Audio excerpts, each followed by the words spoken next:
Okay, so here's the question from Sir Christian, isa sa mga subscribers ng Topic Gallery.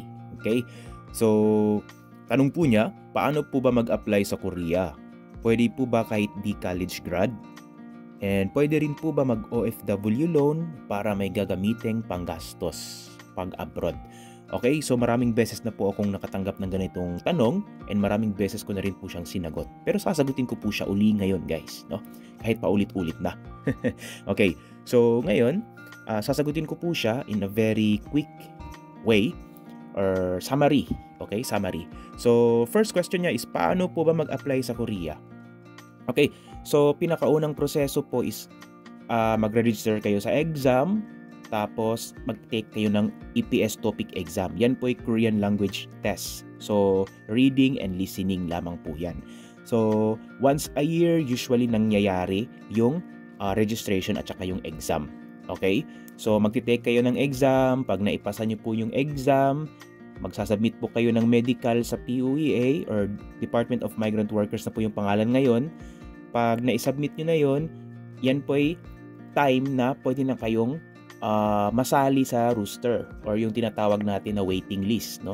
Kasi yung waiting list, guys, yan po yung pagbabasehan ng mga Korean employers. So doon po sila mamimili sa mga na-hired. So therefore, para ka po'y mapili or magkaroon ng chance para ma-hired ng Korean employer, dapat is may pasa mo muna yung exam at saka yung medical.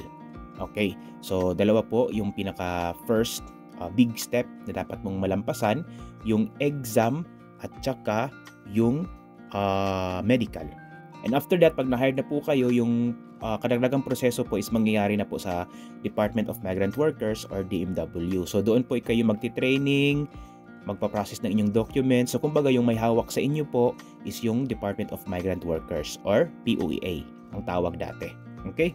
And then hanggang po sa makalipad kayo. Okay, yun po yung summary niya, guys. Okay, so again, babalikan ko po. Mag-take kayo ng exam. Pag naipasa ninyo yung exam at saka yung medical, mag-aantay kayo kung kailan kayo ma-hired, no? Kasi masisali kayo sa waiting list. And then, pag na-hired na po kayo, yung proseso po is sa PUEA na or sa DMW hanggang sa makalipad na po kayo. Okay, yun po yung summary steps ng pag-apply sa South Korea. Okay, second tanong po niya, pwede po ba kahit hindi college grad? Okay, pwede po kahit hindi college graduate. So, hindi naman po hihingiin yung diploma na nakapagtapos kayo ng college or even high school. Hindi po hihingiin yan. Wala pong hinihingi na mga diploma or any school-related documents. So, ako po ay nakapunta ng Korea na wala pong hiningi sa akin na school-related documents. So, pwede po siya, guys. Okay? Next, pwede rin po ba mag-OFW loan para may gagamitin pang gastos pang abroad? So, ito talaga yung isa sa mga problema ng mga gusto mag-abroad. Iniisip nila na malaking gastos yung malaki yung gagastosin nila, which is totoo naman, malaki. Pero pag andito na kasi kayo sa Korea, guys, yung gastos ninyo is mababawi nyo lang siya within 1 to 2 or 3 months kasi mas malaki po yung sahod compared sa magiging gastos, of course. Very worth it po. Pero kung natatanong po kayo, meron po bang OFW loan? Napakarami po, guys, no? Especially pag nagkaroon na kayo ng visa, kayo pa po hahabulin ng mga nagpapautang ng pera for interest, of course, no? So that's business nila. So marami po yan like Lindsay, Lending, Global Dominion. So ako din po, nung unang punta ko sa Korea is nag-loan din po ako. Based on the experience of my friends, talagang maraming mga financial opportunity na maglalapit sa iyo kapag ikaw po'y magkakaroon or malapit ng lumipad. Okay? So, marami pong mga nag-o-offer ng OFW loan. Meron nga lang siyang interest.